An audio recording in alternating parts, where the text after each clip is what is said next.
Convicted of the second of the 6 fodder scam cases, RJD chief Lalu Prasad Yadav today was served a jail sentence of 5.5 years and 5 lakh rupees as fine. Now, a special CBI court in Ranchi handed the sentence, imposing the fine and the sentence. While Lalu is all set to file an appeal against the verdict in the High Court, his family members cried conspiracy and hit out at the BJP for a witch hunt. Here's the full report. It is jail ki roti once again for RJD chief Lalu Prasad. 3.5 years in jail and 5 lakh rupees fine handed out by the judge in the special CBI court in Ranchi as he announced the quantum of punishment in the Devghar treasury fodder case. Lalu joined with folded hands via video conference, seeking minimum punishment, citing his health conditions and adverse jail facilities. Does this mean that Lalu will not be able to secure bail from the same court today? No, it is more than 3 years, and that's why we have to move before the Honorable Jharkhand High Court against this order and in appeal along with the prayer for the bail. Lalu and sons are crying conspiracy, blaming the BJP for framing the RJD chief. तो हमारे पास तो legal option है, high court में हम लोग bell के लिए जाएंगे. बेल पूरा मुझे हाई कोर्ट पे भरोसा है, न्यायालय पे भरोसा है कि लालू जी को बेल मिल जाएगा. BJP has launched an attack on Rahul Salai, but Congress stands firm behind Lalu. No, this is yet another judgment where the public faith and trust in the judiciary gets reinforced because the fodder scam is a textbook case of corruption. There are so many scandals in the cupboard of the BJP top leadership, including the party president, including ministers. But why doesn't the BJP act in any of these things? As Team Rahul and Team Modi gear up for 2019, will Rahul dump tainted ally before 2019? With Rohit Singh, Dharamveer in Ranchi and Paulami Saha in New Delhi. Bureau Report, India Today.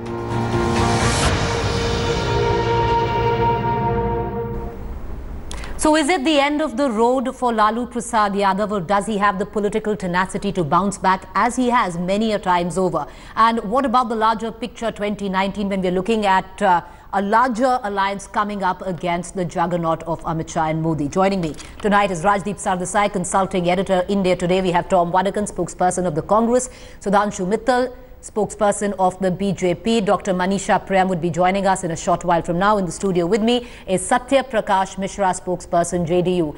You know, Rajdeep, let me come to you on this. Is it too early to write the political obituary of Lalu Prasad, keeping in mind that he has won and lost the maximum political capital in all its contemporaries?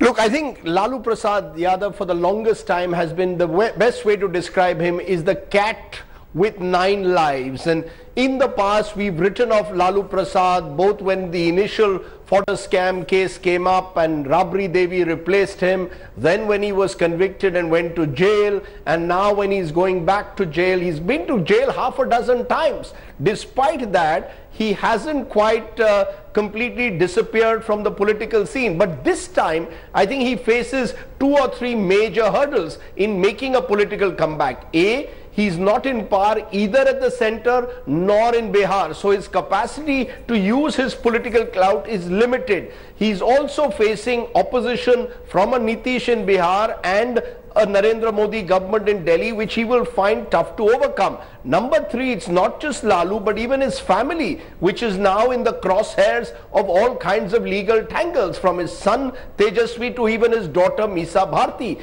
And let's be honest, Lalu is not getting any younger. So for all these reasons, making a comeback will be difficult. But there is one factor that it will always give him hope, which is that he does have a solid, consolidated Muslim Yadav vote bloc. He is still the #1 leader of the Yadav community and of the Muslims of Bihar. And that is 30% in a sense of the population, which will always give him a fighting chance in an election. So until the next election, which is 2019, and then of course 2020 Bihar, Lalu will simply have to wait it out. And if he spends an extended period in jail, as we found with Om Prakash Chautala in Haryana, that weakens you individually and also weakens your party over a period of time. The key, I think, Preeti, is can Tejasvi Yadav take over that mantle of Lalu, play the role of the Yadav family being victimized, and thereby be able to galvanize his flock again. I think the mantle and the baton now has clearly moved to Tejasvi. You know, that's where I'll bring you in, Manisha, because yes,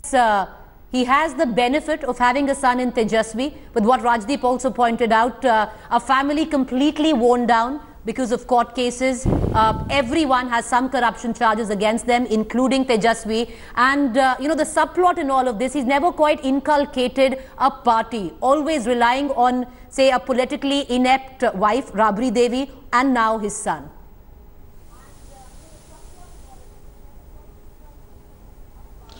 I think Rajdeep is broadly correct, but not very correct in the details. As far as family is concerned, there's a lot of jostling for power. His elder daughter, Misa Bharti, has really been the one who's put the flock together when Lalu's been in jail. So she's someone who's not going to easily reconcile to the younger son, Tejasvi. We also know of the differences between Tejasvi and Tej Pratap. So by saying that this one's anointed or that one, that doesn't put an end to the bitter battles that can happen within the family. And remember, Lalu, by putting the family first, has really put behind a very stellar level of leadership that exists within the RJD. Among the prominent leaders are Mr. Raghuvansh Prasad and Mr. Abdul Bari Siddiqui. So as it will appear in some time, if the Lalu magic doesn't seem to be working from behind the wars, as it did when the UPA was in power and Lalu was able to influence the central government, this level of leadership might assert itself. We also heard about Sharad Yadav not being very critical of Lalu. Yes. Remember, a Sharad Yadav can easily get the Yadav Muslim combined towards himself. So the days to come are cards open as far as the RJD is concerned, if the road to jail is what Lalu has. And will the corruption charges actually stick where the voter base is concerned? Because already it's been pitched as a battle as us against them. The backward caste being stigmatized by the upper caste where this is concerned. The kind of language coming out of the RJD. And Sudhanshu Mittal, that's where I want to bring you in, because the RJD, in all its press conferences today, has given out a clear message that this is a witch hunt carried out by Mr. Modi.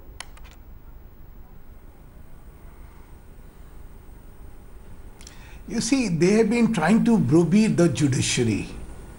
You heard the judge saying, I received calls from the supporters of Lalu. And these allegations are primarily to mount pressure on the judiciary to give a favorable judgment.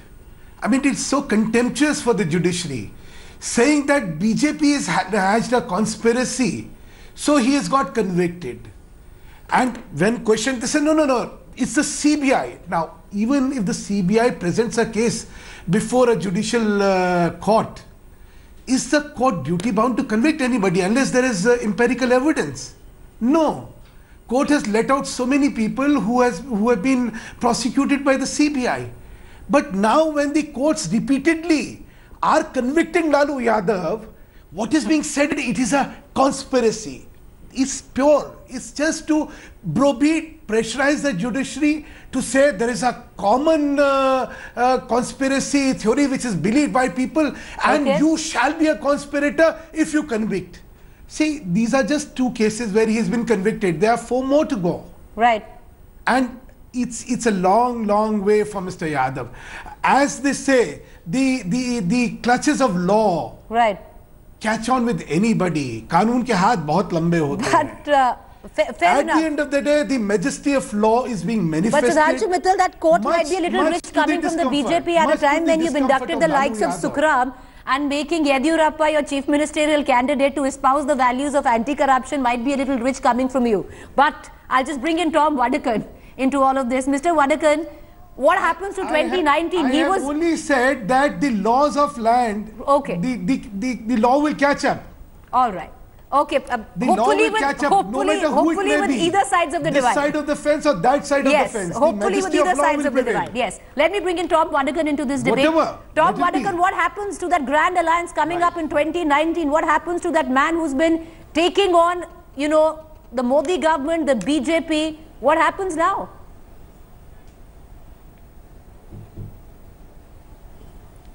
Preeti, the whole exercise is based to jeopardize this whole Gathbandhan.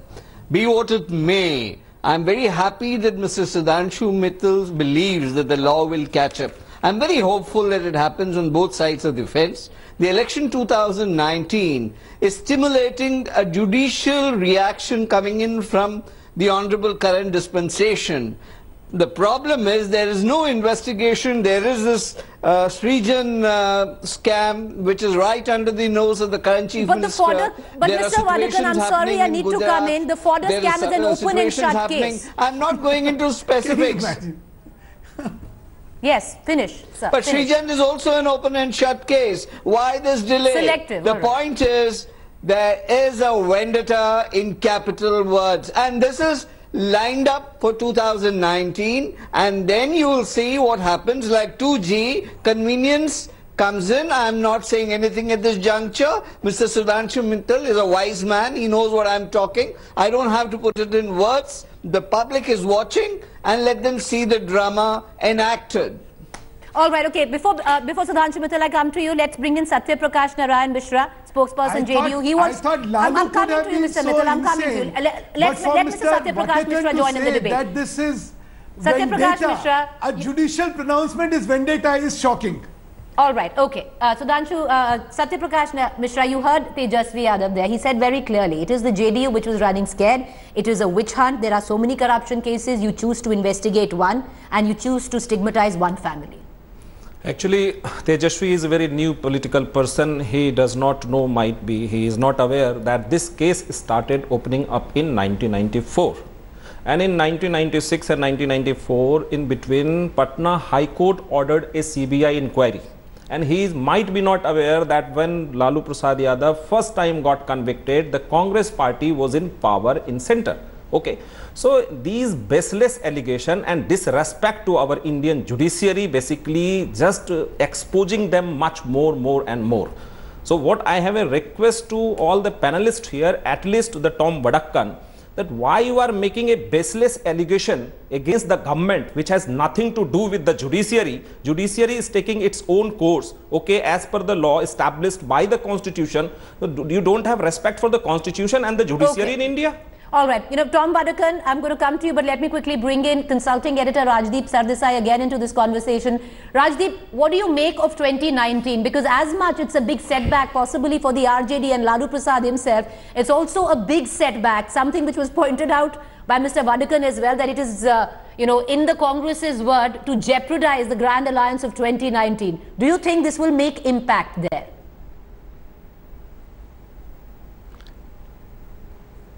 No, I really don't think so. Let's be very honest. Lalu Prasad staged a grand rally in the month of August. Mayawati didn't attend, Sharad Pawar didn't attend, Naveen Patnaik was not there. So, this grand coalition, none of the southern leaders were there.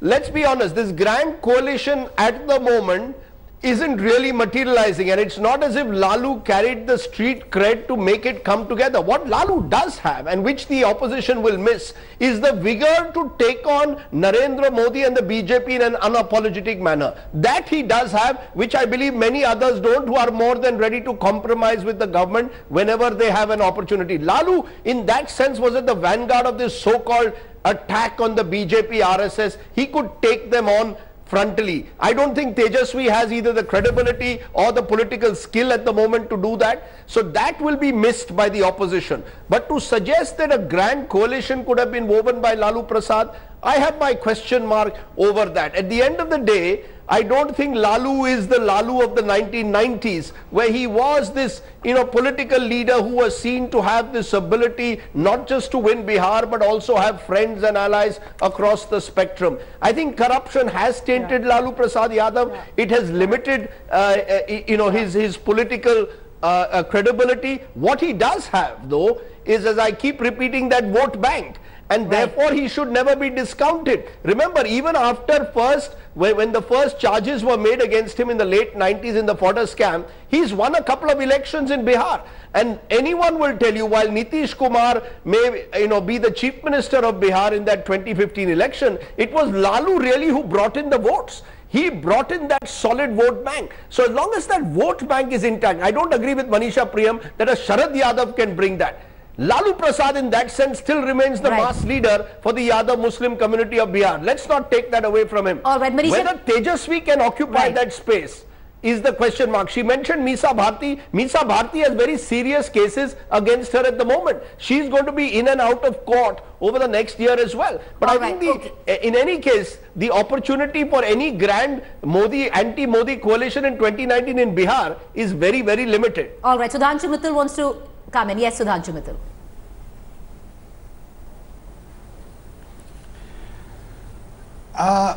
I disagree completely with Rajdeep when he says that it was Lalu who was responsible for the victory of JDU RJD.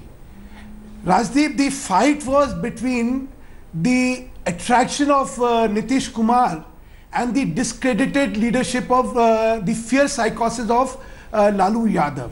The attraction of Nitish won over the fear psychosis. Why didn't the JDU get it in numbers then? Why is it that 2015? Bihar. Sir, 2015 when there was a Nitish Lalu alliance, are you telling me that Nitish Kumar could have won that election on his own without Lalu Prasad?